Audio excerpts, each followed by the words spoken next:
Hey, you guys. Hey, you guys. I don't know if y'all know it or not. Scott, do you know it? Know what? Well, we got a couple of things that people probably need to know here. Okay. We're doing a super scary Saturday sleepover. That's number one. But this is the last one of this book. Oh, wow. Here we go. Scott, are you ready for it? Nobody's ready. Everybody's ready for it.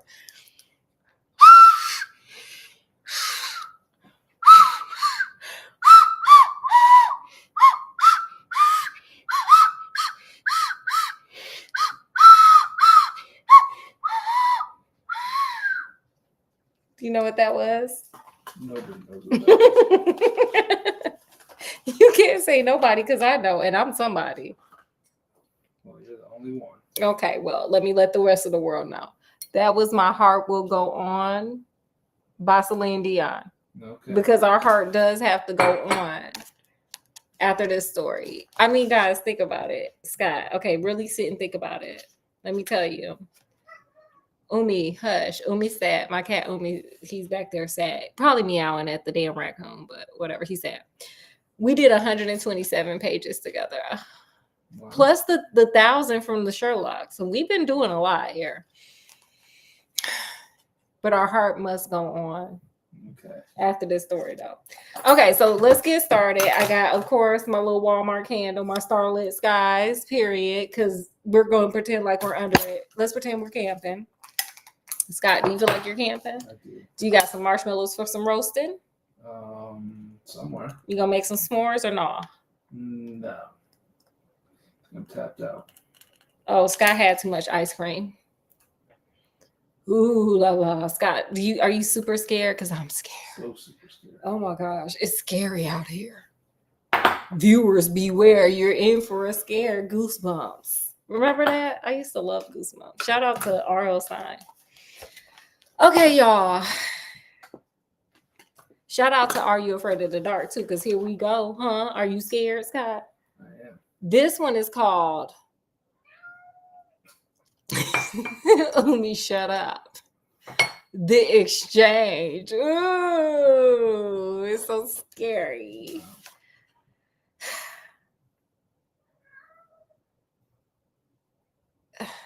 Umi can't be here. Javier's mom stood at the door to his room. Her forehead wrinkled into a frown. I thought you were going to do your homework, girl. He ain't going to do his homework. You better check behind that homework. He don't want to do it clearly. She complained wearily. You told me you didn't have time to help with the dishes because you had a book report due tomorrow. Yes, honey, you better finesse. Javier likes to finesse here.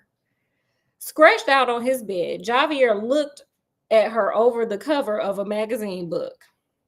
I got tired of working on it, he said, simply, and returned his gaze to the comic book. Let me tell you something. If that had been me and I said that to my mama, she probably would have snatched that book, beat me with it, then threw it in the garbage. Like this just was not happening in my household. But that was a different generation. That was a different era. It was a different location because I don't think Scott ever endured nothing like that.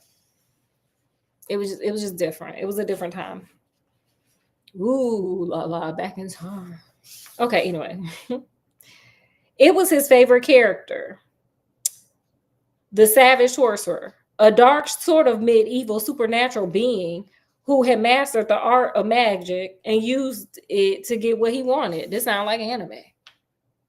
His mother sighed. I give up. I'm tired of always having to nag you to get you to do anything, girl. He don't even sound like he a teenager yet.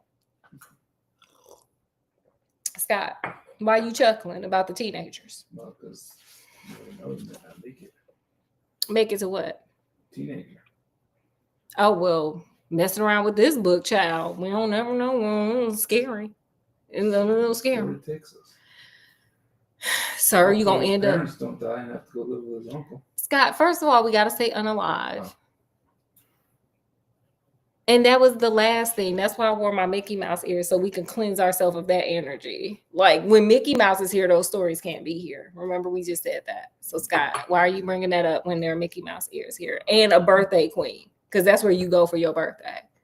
It's to Disney World with a crown on. I guess I'm just traumatized. Stop bringing that old energy here. This is new, scary energy. Even though that one was kind of scary and sad, but y'all go check that out. If you're feeling not in a low place, because that'll take you there. Anyway, Disney definitely is not going to take that one. We'll just wait until your father gets home and see what he says. She closed the door and left him alone. Girl, you could have handled that yourself, but whatever. Javier let out a short, humorless laugh. His father worked the swing shift and rarely even saw his family except for on weekends. So he wasn't worried about his mother's threat, period. He like, Dad don't ever be home no way. He always working, so I ain't got no problems over here. Ma'am, I'm gonna read this comic book. And what you gonna do is sit up there and give empty threats. That's what's gonna happen here. That's what Javier is saying. Okay, that's how this gonna go. He went back to studying his comic book. There was an illustration of a tall, muscular man dressed in black with a hooded cape, and he was blasting the enemy with magical flashes of energy that shot from his eyes. He got laser beams like boom, boom, boom, boom, boom, boom. What's that X-Men character that got the laser beams? He was like married to Jean Grey. And every time he took his glasses off, like lasers would shoot out. Scott's from a different generation, y'all. He didn't watch the X-Men. He wasn't into the comic books. Whatever.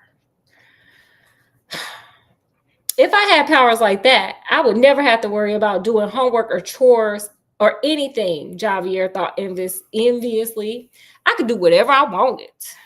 So you just blast out your teachers and parents with their eye lasers? Is that what you said? Yes.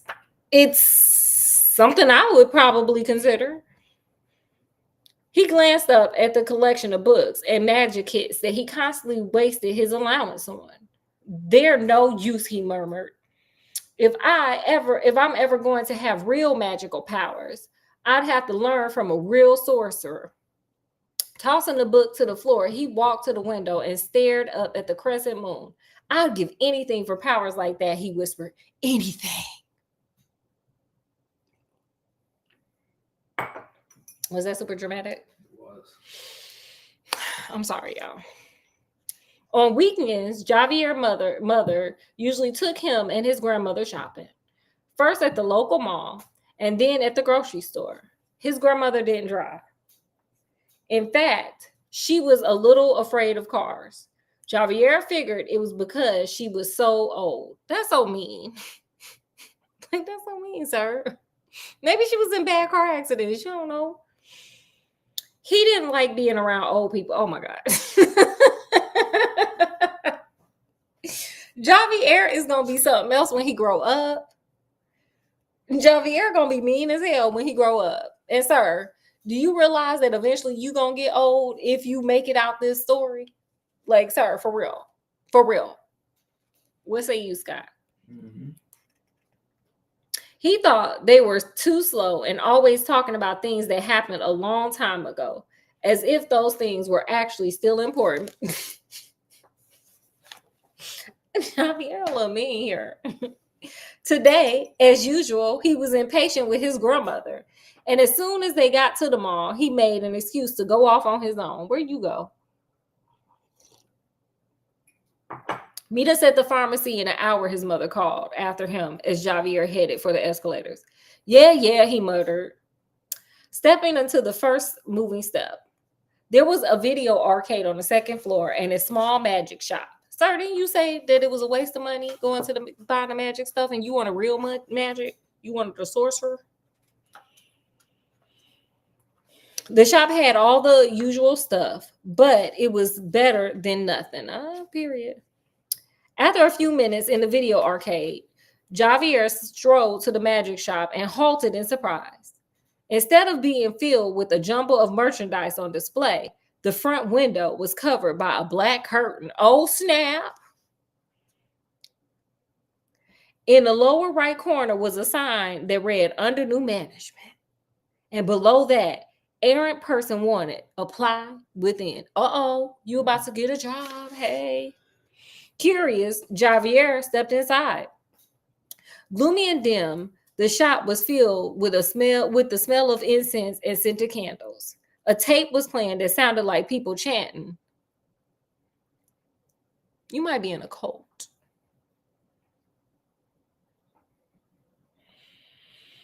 But he couldn't figure out where the sound was coming from. Slowly, he explored the shop. In one glass showcase, there were trays of glistening crystals.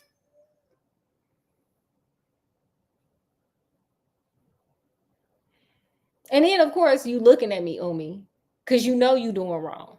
Don't get cats. Don't get cats. Don't get that. Don't do it. Listen to him. He don't know how to act. He annoying. He my old cat. Y'all don't ever see him on screen because he too big and too old and too grumpy to be putting costumes on. But he had his heyday. Oh, believe that. Slowly, he explored the shop. Oh, wait. Whoa. In one showcase, there were trays of glistening crystals, pots of what looked like a multicolored sand, tiny packets of dry herbs, and small sculptures of mythical creatures such as dragons and gargoyles. Ooh. Did you ever watch that cartoon Gargoyles when it was on? It was like a really good show. It was very intense. Yeah. No, you're talking about the under. It was super intense. If y'all can find it, watch it. It's like super intense for a cartoon. Okay, they trying to fight crime. They gotta do it. They gotta do it at night. They turn into stone during the day. It's just a lot going on, honey. It's a lot. They helping the police. It's the original Back to Blue before Back to Blue was the movement. Period. With gargoyles though. Period. Gargoyles. Yes, Scott. Yes. Yeah. Back then, we also had crime fighting turtles in the sewer with a rat as the sensei. Teenage Mutant Ninja Turtles. What? The other case had typical magic tricks as well as cards for fortune telling and scrolls for astrological signs. Well-stocked bookcases lined the room, and the wall behind the old-fashioned brass cash register hung an aging publicity poster of a handsome young man dressed in the style of the 1940s. Okay, hey, got Clark Gable. Javier read the claim below aloud. Reynold, the world's greatest magician. Hey, Reynold. Hey, Reynold. And so was I, a voice declared dramatically. Oh, whoa. Let's roll that back, Scotty. Okay. Y'all act like I didn't say nothing. No. Act like you just saw Reynold, the best magician ever. Okay, and then boom. And so was I, a voice declared dramatically. Was that dramatic or what? I miss my calling as an actress. Okay. Startled, Javier jumped, then whirled around to see an elderly man with a halo of white hair who bore a striking resemblance to the dapper fellow in the poster. Oh, you meeting a celebrity. You're meeting a celebrity. I am Renato, the man said. And are you here for the job? If you are, you need to know that there is no ordinary magic shop with marked cars and boxes with false compartments. He murmured with obvious distaste. Okay, my man said, I got quality. I got quality. I'm concerned with true magic, not parlor tricks, he scowled. Now, does this job interest you? Scott, look at this. Does this job interest you? Does this job interest you? Did y'all feel like, oh my God, I better take her serious? Okay, right on. Javier had been just snooping around, but what the man said gave him an idea. Maybe this was the chance he was looking for to learn something about real magic, even if the guy did seem like a grouch. Yes, Javier declared with a forced smile. I'd like to apply for the job. Sir, are you even old enough to apply for the job? And while you over here applying for jobs, did you finish your homework?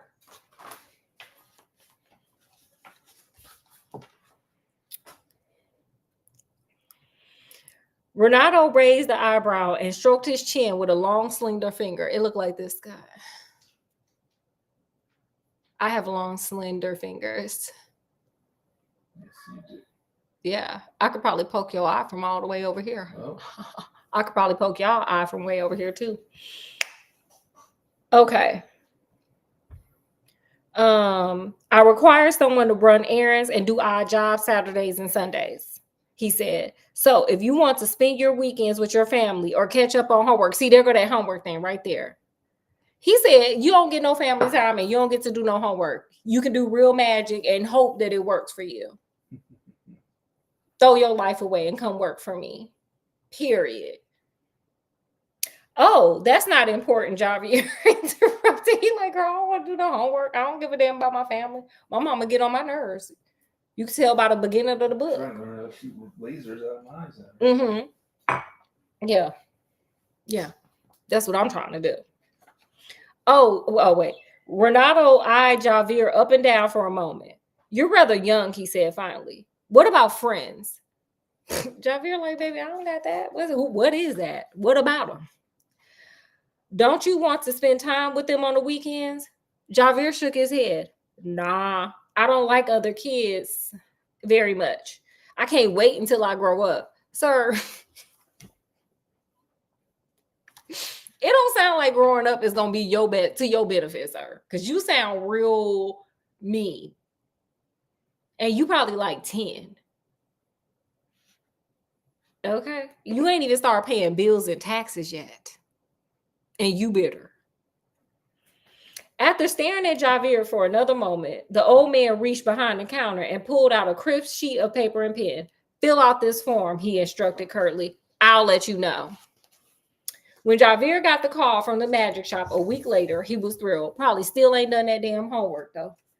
He reported to work early Saturday morning, planning to learn everything he could from the old magician. Finding the front door unlocked, he wasn't sure what to do. He entered and saw several candles already flickering in their holder. The place appeared to be deserted. Hello, he called out. Good morning, a woman answered. But from where? Following the sound of her heavy accented voice to a small curtain-draped cubicle in the back of the store, Javier found a woman who looked even older than his grandmother. Now, didn't we say Javier don't like old people, so... This is like 10 for him. He just already is ticking off all the people he don't like at 10. And he around old people for work. So let's see how this works. That's what you weren't counting on, Javier. That you're going to have to work with everybody, Javier. Yeah.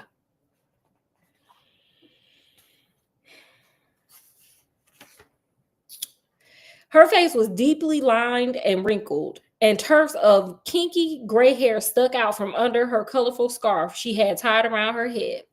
She was sitting at a table covered in red velvet. Okay, hey.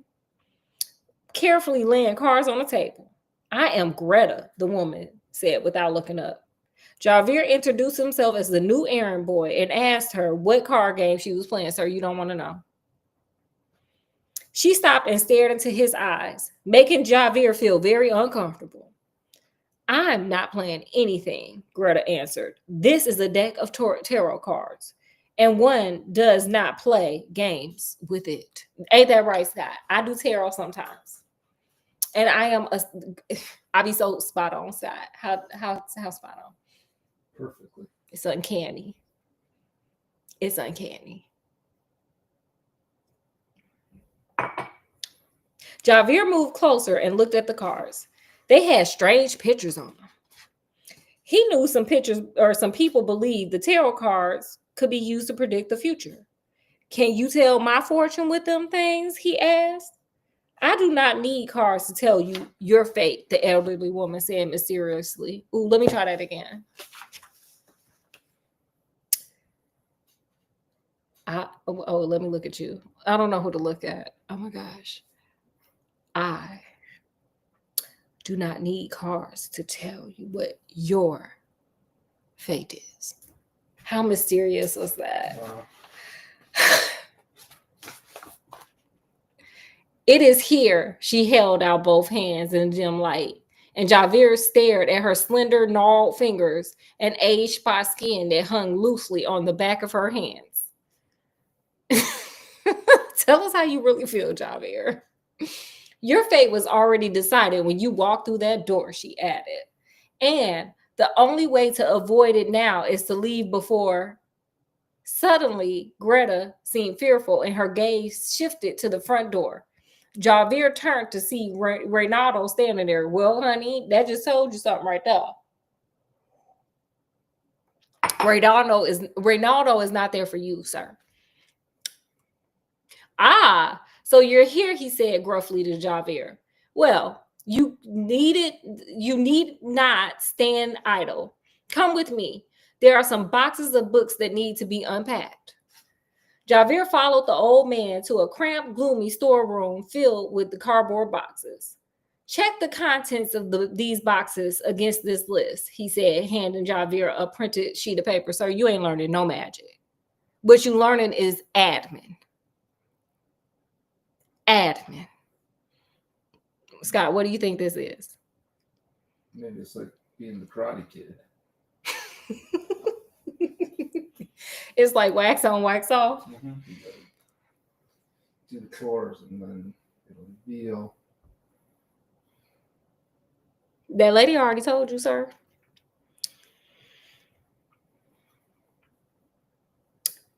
When you finish, you can dust the shelves in the shop. And with that, he turned and brushed by the boy, leaving him alone in a dim lit room. Now, at what point did this man tell him he was going to teach him magic? Or did Javir sit there and imagine that this man was going to teach him magic? Think about it. Think about it. Scott, think about it. Javir looked around, then sat to work by the light of only one bare light bulb that hung from the ceiling. He opened the first box and peered inside. It was filled with books on sorcery. One small volume in particular caught Javir's attention. Spells of the Ancient. You don't want to play with that? He read aloud, opening the book. As he did, something scattered across the far wall. Alarmed, Javir turned and stared into the shadows, but there was nothing there. Scott, what was that? Did you get scared? I did. Oh my gosh, I hope y'all didn't get scared. I just jump scared you a little bit, just a little jump scare there. Must be rats, he murmured with a shiver. I better get to work and get out of this gross place. But he really wanted to read that little book he held in his hand. Then he made a decision. He quickly hid the book under a box so that he could get it later and take it home. You just gonna steal on the... How you gonna steal on your first day?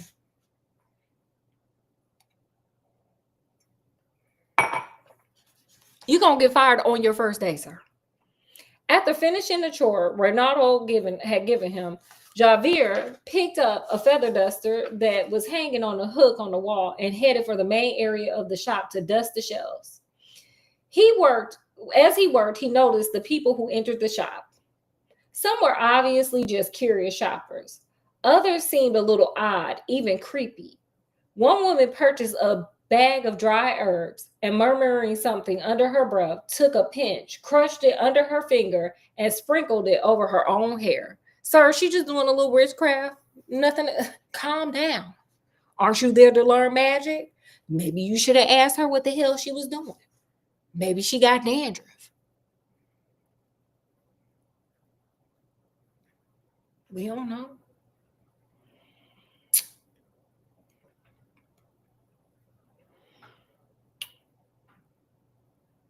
Then a man with a patch over one eye asked Javir if the store stocked spider venom. Shuddering, Javier went to ask Reynaldo, noticing the man kept glancing nervously over his shoulder at the door as if he was afraid of what might enter. Girl, he done some bad magic. It's like a bad trip, baby. By the afternoon, Javier was ready to go home, both because he was tired and because the place had given him a good case of the creeps. That's magic for you, baby. Before he left, however, he slipped back to the storeroom once again to retrieve the slim book on sorcery he had hidden earlier. Making sure that no one could see what he was doing, he tucked the book under his shirt. But when he turned to leave, Javier found himself face to face with Renato. Bam. Scott. Bam. Boom. Bam. It's like a jump scare. Yeah. I see you are not to be trusted, the aged man growled. Told you getting fired on your first day. You gonna lose your job. You about to lose your job.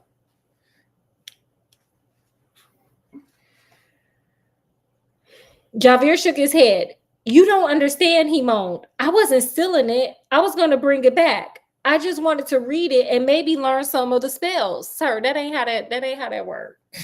That's not how stealing works. Reynaldo glared at him. You might have asked, he said slowly, but no matter. If you are so desperate to learn a few magical spells, I can grant your desire. I wouldn't take that. Javier wasn't sure what to say. He thought the man would be angry, and here it seemed Reynaldo was offering to tutor him. No, he not. You look surprised, Reynaldo remarked with a sly grin. I can show you many things, I assure you. I am a most capable sorcerer. As a demonstration, he pointed one finger at the box on the floor. Wait, let me see what he gonna do with it before I start pointing and stuff, because I have powers too. Okay. Mm-hmm. One accidental trick or something. I don't want to do that. He pointed one finger to a box on the floor, and it slowly rose into the air, then began to spin. Watch me work, Scott. Watch me work. Oh my God, it's magic. Wow. I'm magical. I'm like a unicorn. Something like that. Period. Okay.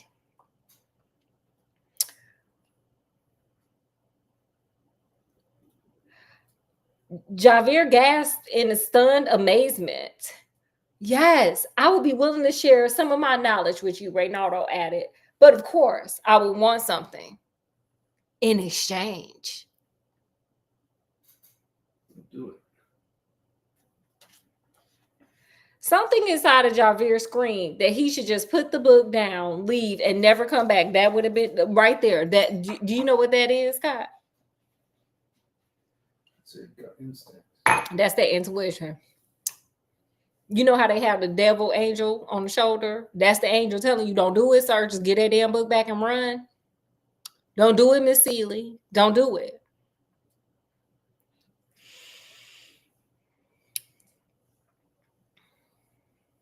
But he couldn't tear his eyes away from the spinning box.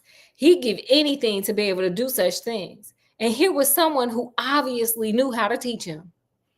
What kind of exchange? Javier asked uneasily against his better judgment. You don't mean that you want my soul or anything, sir. That's spot on and accurate. Scott, what say y'all? Yeah, it's usually what they want. Reynaldo tipped his head back and laughed unpleasantly. No, I would have no use for such things, he declared. Then looked coldly at Javier. All I'll take is your time. That's the worst. Sir, you over there talking about you don't like old people. You about to swap with an old person. You don't give away your time, sir.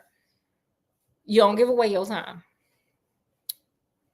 My time, Javier scowled. It seemed like a strange request in exchange for something so wonderful. There must be a catch, he thought to himself. Then said, I'm already working 2 days. But I guess I could be here after school too. He grinned at the aged magician. I'll think about it. You do that, my boy, Reynaldo grinned back. And when you decide, just say so wherever you are, and I will hear you. What is he, the NSA? I guess so. It's like Ice Cube. They did remake War of the Worlds. And Ice Cube was everywhere listening to everything his daughter was doing and a few other things, according to Double Toasted. Because I did not watch the movie. I heard it was terrible. And I'm not willing to give up my time. Period. And not for that. What did he mean by that? Exactly what the hell he said, sir. I mean, you watching a man spin a box by pointing his finger at it. I mean, y'all saw me do it, but y'all can trust me. I'm just a good magician. I don't mean no harm. I just mean to dazzle. Javier thought, leaving the shop for home. As he exited, he noticed Greta was staring at him. She sure was a weird one. She sure was one who was trying to warn your little butt, too. That night, Javier couldn't sleep. On the one hand, more of his time seemed little enough to give for the knowledge that he always wanted. But on the other hand, see that angel demon? There we go here. But on the other hand, Reynaldo kind of scared him. Then he sat up in bed. What could possibly go wrong? He said confidently. I'll do it. Uh-oh. Done, Reynaldo's disembodied voice declared from nowhere and everywhere. This sounds like Needful Things. You read that book, Side? Mm-hmm. Y'all read that book? Remember, like, that dude was in there. He was like, you just got to give your soul up for this thing that you really want. What's the little soul? What you doing with it right now? Nothing. Huh? And people were doing it. Huh? Javier grunted, looking around his bedroom for the source of the voice. And then, to his amazement, he saw a small leather-bound book appeared on his nightstand. Shaken with fear and excitement, he turned on the light, snatched up the book in his trembling hands, and opened its pages. He read the chapter titles. To make flower sticks from a stick, to raise objects to become invisible. This is incredible, he exclaimed. All at once, the air began to swirl slowly around the bed. Trying to control his wildly pounding heart, Javier drew in a terrifying breath as the glowing image of Ronaldo appeared. He was dressed as if he had been in the old poster. You have what you want, the ghostly figure hissed, but be warned. If you ever show anyone the book or tell them about it, the book and your power will disappear without a trace. And now that our business is done, I'll take my leave of you. Forever.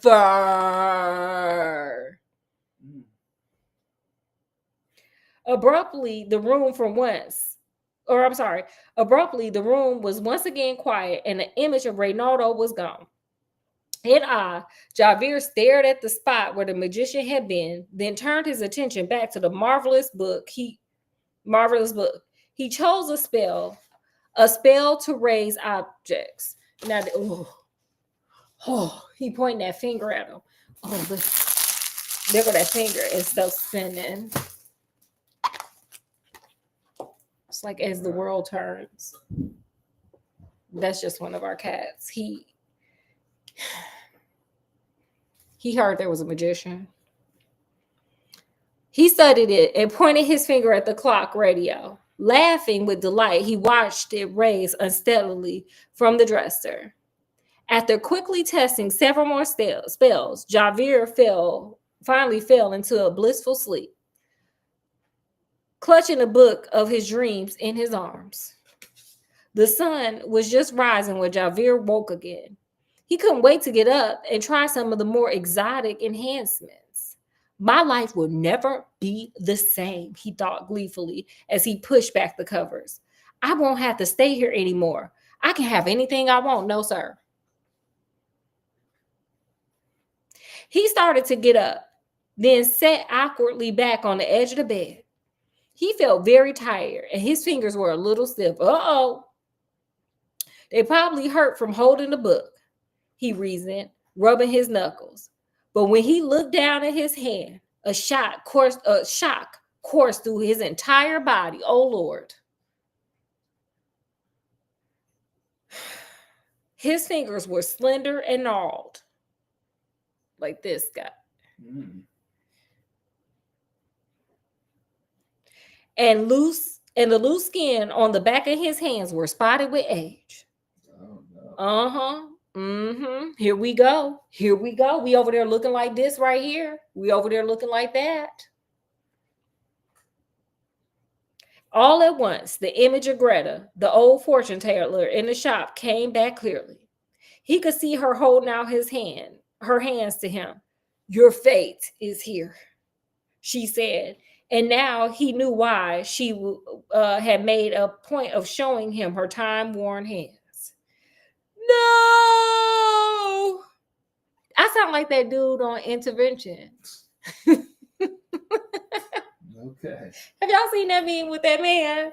That boy like, I love you. He's like, that's me right now. It is.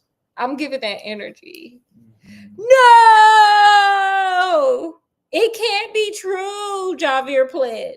In terror, he raced to the mirror and stared in disbelief at the image of the wrinkled old man. My time! He cried out. Renato took all of my time. How you gonna explain this to your parents? And you probably still ain't done the damn homework. What did you learn from this, Scott? You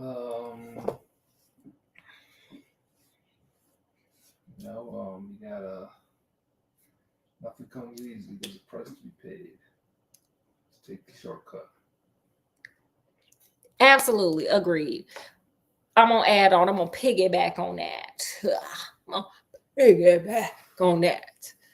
Your time is your most finite resource. You do not get infinite amounts of it, no matter where place you are. Because in your 20s, you be like, oh my God, I got forever. I can do this. No, you don't. No, you don't.